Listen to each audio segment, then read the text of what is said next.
Hey guys, it's Monday, March 25th, 2024, and I wanted to kick off just by talking about this all this news about the royal family and how Kate Middleton's got the cancer diagnosis and announcement, and there's been all this criticism of the online trolls asking all the questions about why she was missing or what was the status of her condition, and it's really not the trolls that are to blame. These are unpaid people asking questions. The fault lies with the paid journalists that are not asking questions, that have not been challenging the royal family, saying, you know, where's Kate Middleton? Why is she out of action? Why has no one seen her? Because the royal family knew about her diagnosis a while back. They didn't disclose it to the public, and it's the job of a free press to ask questions, to challenge the rich and powerful, to say what's going on with these public officials,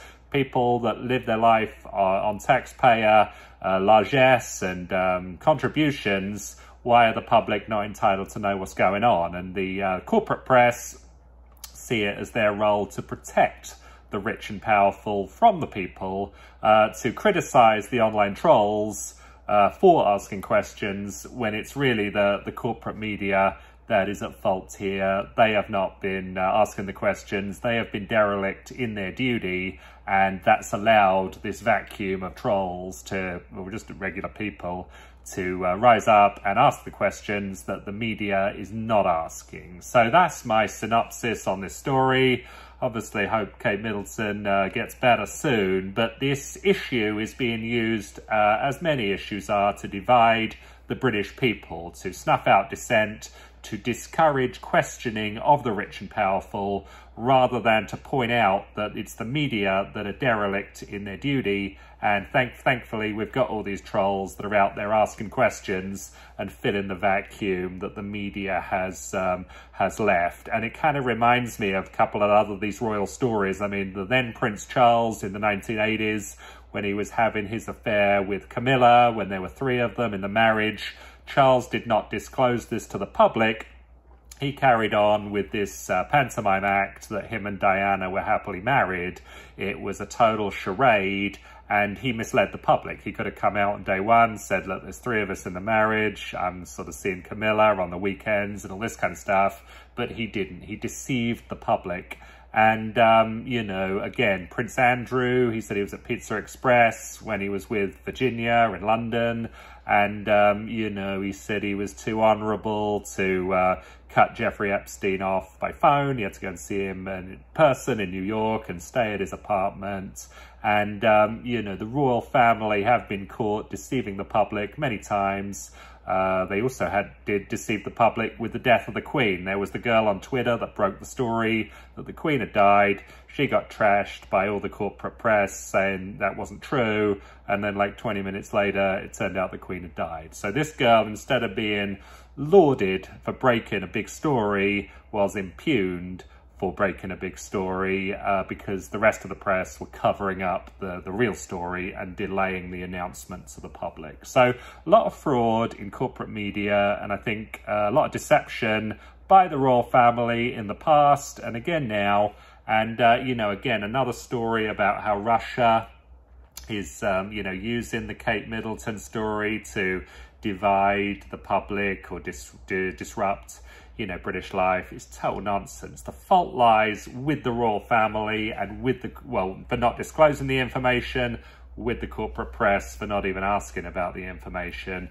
And thankfully, we have the trolls that are doing a great job, and I don't think Russia's got anything to do with it at all. There's also a lot of news about this royal flag, or sorry, the flag of St. George on the England football shirts, and somehow Nike got blamed for that. But what about the marketing department of the FA? Are the marketing department of the FA not sent samples of kit designs by Nike? Do they not sign off on the final design? Of course they do. It's not Nike that's at fault. It's the marketing department of the FA, people that handle the England football kit decisions. There'll be someone who's the head of marketing there, the director of marketing. He's the one who's culpable if there's any problem with the kit or with the flag being improperly coloured. you know, he should be the one who's responsible for this decision. It's not for Rishi to go out there blaming Nike. What a load of nonsense. Who thinks up all this rubbish? I also was thinking again about football while I'm on this point. Do you guys think that we've reached a sort of stage of peak football in Britain where it's just so oversaturated and there's so much sort of political or politicization of football about things you can't chant, and there's all this instant replay stuff with VAR that you don't know if it's a goal or it's not a goal? It seems to me that football has got totally oversaturated. I say that as a football fan. All these players have less and less connection with the everyday fan, and you know, the salaries are sort of totally out of whack with the quality of performance. And you know, that's just my 2 cents. I don't know what you guys think with that, but I think that the football industry has got is sort of not only at peak, but it's going to decline significantly. I think fans en masse will start to come away from football and from this sort of corporate entertainment industry, and start to get back to, you know, much more grassroots stuff. And I think that's sort of something that's going to happen over the course of this decade in Britain. And it's obviously going to cause huge financial distress for these big football clubs that have these massive salary obligations to their players and to their coaches, and you know, corporate sponsors are going to wane, and all these massive stadiums. Manchester United is talking about building a 100-seater stadium. You know, I don't think that's actually going to end up happening anytime soon. You know, if this disinterest or disillusionment with football itself comes to pass, which is what I expect. So the final thing I want to mention today, there was a story in the Times about the gold, not only the gold price at its sort of all-time high, but about whether gold is something good to buy as part of your investment portfolio. And the synopsis of the article was that it basically isn't. And this is about the central banking system wants to discourage people from buying gold. And I've said before on here that I'm a proponent of real money. I'm a proponent of people buying gold. You've obviously got to do what suits you. But the point I want to make here is that you're going to see a lot of these articles in the news, you know, over the coming weeks and months, discouraging people from dumping fiat currency, dumping the pound, getting into gold, because that doesn't suit the central banking system. That doesn't suit the financial system to have people dumping pounds for gold. So there's going to be a lot of propaganda to discourage it. There's going to be a lot of articles like the one I saw saying, you know, it's got its pros, but you don't really want to do it. And it's sort of this drip feed of discouraging people from protecting their wealth, encouraging people to stay in the financial system, which is insolvent, in my opinion. And, you know, just look out for these. Don't be swayed by them.